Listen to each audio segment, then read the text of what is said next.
പ്രിയ ആത്മീയ സുഹൃത്തുക്കളെ, എല്ലാവർക്കും എൻ്റെ നമസ്കാരം, സ്നേഹം.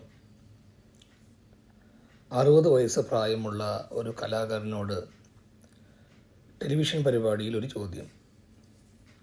നിങ്ങളുടെ ജീവിതത്തിൽ മറക്കാനാവാത്ത സംഭവം പറയൂ.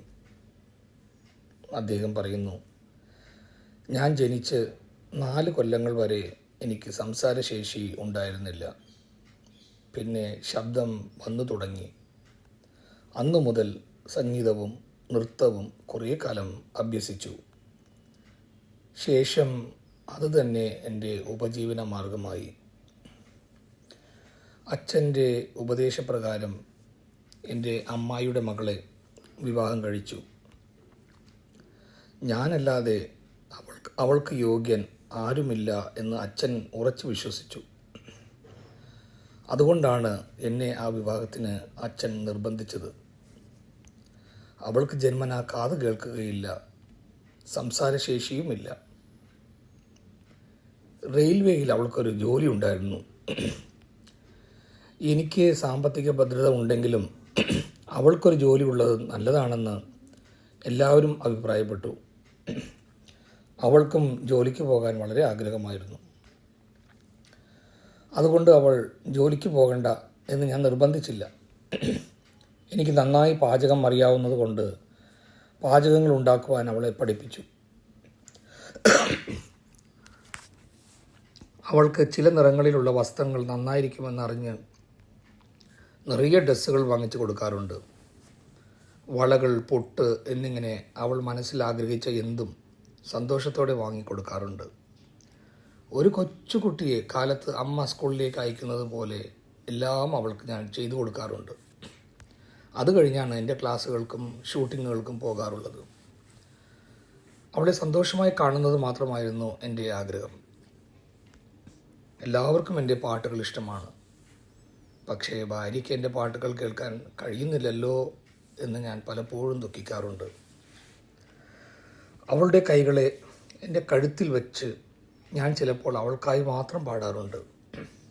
എൻ്റെ ശബ്ദത്തിലെ വൈബ്രേഷൻ അവൾ തൻ്റെ കൈകൾ കൊണ്ട് ഉണരാറുണ്ട്. അത് കേട്ട് അവളുടെ മുഖത്തിൽ സന്തോഷം നിറയാറുണ്ട്. 11 കൊല്ലങ്ങൾക്ക് ശേഷം ഞങ്ങൾക്കൊരു ആൺകുട്ടി ജനിച്ചു. നിർഭാഗ്യം, ഞങ്ങളുടെ മോനും കാത് കേൾക്കുകയില്ല, സംസാരശേഷിയുമില്ല. മകനും എൻ്റെ ശബ്ദം കേൾക്കാൻ സാധിക്കുന്നില്ലല്ലോ എന്നുള്ള ദുഃഖം വാക്കുകൾ കൊണ്ട് പറയാൻ അസാധ്യം. അവൾ കാലത്ത് ജോലിക്ക് പോയി ഭദ്രമായി വൈകുന്നേരം ദിവസവും തിരിച്ചു വരുന്നത് വരെ ഞാൻ എപ്പോഴും പേടിച്ചിരിക്കും. 2 സഹപ്രവർത്തകരോട് കൂടിയാണ് അധികവും അവൾ ജോലിക്ക് പോയിട്ട് വരാറുള്ളത്. അന്ന് കാലത്ത് 8:30 മണിക്ക് അവൾ ജോലിക്ക് പോയി. അന്ന് അവളുടെ കൂടെ സഹപ്രവർത്തകർ 2 പേരും ഉണ്ടായിരുന്നില്ല. 10:30 മണിക്കൊരു ഫോൺ വന്നു. സർക്കാർ ആശുപത്രിയിലേക്ക് ഓടിച്ചെന്നു. അവർ അവളുടെ ബാഗ് തന്നു. അതിൽ അവളുടെ ആഭരണങ്ങളും പണവും ID കാർഡും എല്ലാം ഉണ്ടായിരുന്നു. ഒരു കടലാസിൽ എന്നോട് കയ്യൊപ്പിടാൻ പറഞ്ഞു. കയ്യൊപ്പിട്ടുകൊണ്ട് ചോദിച്ചു, എന്തു പറ്റി, എന്താണിതൊക്കെ എന്ന്.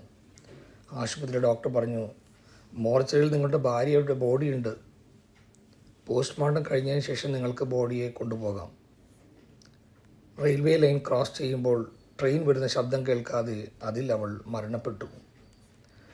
ക്രോസ് ചെയ്യുവാൻ റെയിൽവേ പാലങ്ങൾ സാധാരണ ഉപയോഗിക്കാറുള്ള അവൾ എന്തിനാണോ അന്ന് ആ റെയിൽവേ ലൈൻ ക്രോസ് ചെയ്തത് എന്നറിയില്ല. ആ ആപത്ത് കണ്ട ആൾക്കാർ പറഞ്ഞു, റെയിൽവേ ലൈൻ ക്രോസ് ചെയ്യുമ്പോൾ അവളുടെ ബാഗ് താഴെ വീഴുകയും അതിൽ നിന്നും ID കാർഡും പണവും എല്ലാം താഴെ തറയിൽ വീഴുകയും ചെയ്തു. അതെല്ലാം എടുത്ത് ബാഗിലിട്ട് കൊണ്ടിരിക്കുന്ന സമയത്ത് ചുറ്റും ഉള്ള ആൾക്കാരുടെ ശബ്ദമോ ട്രെയിനിൻ്റെ ശബ്ദമോ ഒന്നും അവൾ കേട്ടില്ല. പാവം, അവൾ എങ്ങനെ കേൾക്കാൻ? അപ്പോഴേക്കും തലയിലും വയറിൻ്റെ ഭാഗത്തിലും വണ്ടി ഇടിച്ച് അവളെ വാരിയെറിഞ്ഞു. അവളപ്പോൾ 3 മാസം ഗർഭിണിയായിരുന്നു. ഞാനും സംസാരശേഷിയില്ലാത്ത എൻ്റെ മകനും കൂടി ഇപ്പോൾ ജീവിച്ചു വരുന്നു. ആരോടെങ്കിലുമൊക്കെ എൻ്റെ വിഷമങ്ങൾ പറഞ്ഞ് പൊട്ടിക്കരയാൻ പലപ്പോഴും ആഗ്രഹിക്കാറുണ്ട്. പക്ഷേ എല്ലാം എൻ്റെ പുഞ്ചിരികളിലും നർമ്മങ്ങളിലും വെച്ച് മറയ്ക്കുന്നു.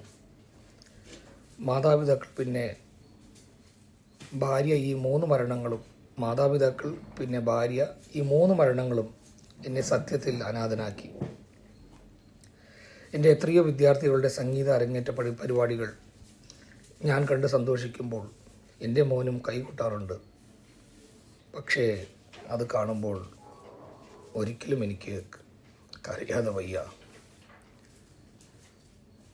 പ്രിയ സുഹൃത്തുക്കളെ, ഞാൻ അടുത്ത ചോദ്യത്തിനും ആ കലാകാരൻ്റെ ഉത്തരത്തിനും കാത്തിരുന്നില്ല. ടെലിവിഷൻ ഓഫ് ചെയ്തു. കുറേ കാലങ്ങൾക്ക് മുമ്പ് ഞാനത് ദുഃഖത്തോടെ കേട്ടു. ആ ദുഃഖത്തോടെ തന്നെ എൻ്റെ ഫേസ്ബുക്കിൽ ഇത് ഞാൻ പോസ്റ്റ് ചെയ്തു. കുറേ പേര് എന്നെ അഭിപ്രായമൊക്കെ പറഞ്ഞു. ഇന്ന് ഈ ആത്മീയ തലത്തിൽ ഞാനിത് പങ്കുവയ്ക്കാൻ കാരണം, നമ്മുടെ ജീവിതത്തിൽ പലപ്പോഴും നമ്മൾ മെഡിറ്റേഷൻ ചെയ്യുന്നുണ്ടെങ്കിലും ആത്മീയതയൊക്കെ പറഞ്ഞ് നമുക്ക് ആ കർമ്മം കൊണ്ടാണ് എല്ലാം അറിയുന്നതെന്നെല്ലാം നമ്മൾ പറഞ്ഞിരുന്നത്. നമ്മൾ സാധാരണ മനുഷ്യരാണ്. പെട്ടെന്ന് നമ്മൾ പതറിപ്പോകും, ദുഃഖിച്ചു പോകും, ഭയന്ന് പോകും.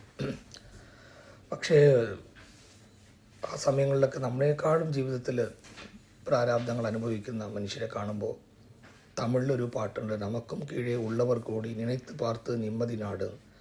അതിൻ്റെ അർത്ഥം നമുക്കും താഴെ കോടികൾ ജനങ്ങൾ നമ്മളെക്കാളും അധികം കഷ്ടപ്പെടുന്നുണ്ട്, ദുഃഖിക്കുന്നുണ്ട്, പ്രാരാബ്ദത്തിൽ കഷ്ടപ്പെടുന്നുണ്ട്. അവർ വെച്ച് നോക്കുമ്പോൾ അവരൊക്കെ ഇത്രയും കഷ്ടങ്ങളുണ്ടെങ്കിലും അവർ ജീവിതത്തിനെ അവർ അതിജീവിക്കുന്നുണ്ട് അല്ലേ. അപ്പോൾ അത് കാണുമ്പോൾ നമുക്കൊരു ധൈര്യം കിട്ടും. അത് കേൾക്കുമ്പോൾ ഒരു ധൈര്യം കിട്ടും. നമുക്കൊരു മനസ്സ് പറയൂ, നമ്മളെക്കാളും കഷ്ടപ്പെട്ടവർ ഇങ്ങനെയൊക്കെ നോക്കൂ. കൈയില്ലാത്ത ആൾക്കാർ, കൈയില്ല, കാലില്ല, കണ്ണ് കാണാത്ത ആൾക്കാരെല്ലാം നമ്മൾ കാണുന്നുണ്ട്. അവർ ഭിക്ഷ എടുത്തെങ്കിലും ജീവിക്കാൻ അവർ ആഗ്രഹിക്കുന്നുണ്ടല്ലോ. ഒരു ആത്മഹത്യക്ക് പോകുന്നില്ലല്ലോ. ഒരു ചെറിയ ദുഃഖം, ഒരു ചെറിയ ഒരു വാക്ക് പറഞ്ഞു, അല്ലെങ്കിൽ എന്തെങ്കിലും ചെറിയ ചെറിയ കാര്യങ്ങൾ മതി. അതും നമ്മുടെ ജനങ്ങൾ വേഗം മറ്റുള്ളവരുടെ മനസ്സിന് വേഗം വേദനിപ്പിക്കും. എനിക്ക് എൻ്റെ ഇൻഫർമേഷൻ കറക്റ്റാണെങ്കിൽ ലോകത്തിലെ ഏറ്റവും അധികം ആത്മഹത്യ നടക്കുന്നത് ജപ്പാനിലും ഇന്ത്യയിൽ കേരളത്തിലുമാണെന്നാണ് പറയുന്നത്. ഇതിൻ്റെ അടിസ്ഥാനപരം എന്താണെന്ന് വെച്ചാൽ, മറ്റുള്ളവരെ എപ്പോഴും കുറ്റം പറഞ്ഞുകൊണ്ട് വേദനിപ്പിച്ചുകൊണ്ടിരിക്കുന്ന ഒരു സമൂഹമാണ്. അവർ വാക്കുകൾ കൊണ്ട് കൊലപാതകം ചെയ്തുകൊണ്ടേയിരിക്കുകയാണ്.